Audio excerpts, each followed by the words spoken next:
Padişahlar. Lirik bizim vətəndir, salam Kıncı o kəndi. Doğma əziz torpağım, uşaqlığım, xoş çağım. Keçib gözəl günlərim, yadda qalan illərim. Gözəl kəndim ünvanım, gözəldir hər bir yanım. Mənzərə başdan başa, yan yana dağlar qoşa. Ağaclarım, meşələrim, çoxdur gözəl yerlərim. Sevimli ünvan kimi, havası dərman kimi. Kıncıvomuz özəldir, gözəldən də gözəldir. Vurğunuyam ünvanın, mənə dəyərli insanın. Məkanıdır bu yerlər, adı dilimdə əzbər. Salam həmin insana, şairə, qəzəlxana.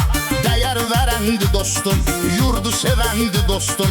Qoyuca dərgah səni, saxlasın Allah səni. Vətəni yadına saldı, İslam lerikli yazdı.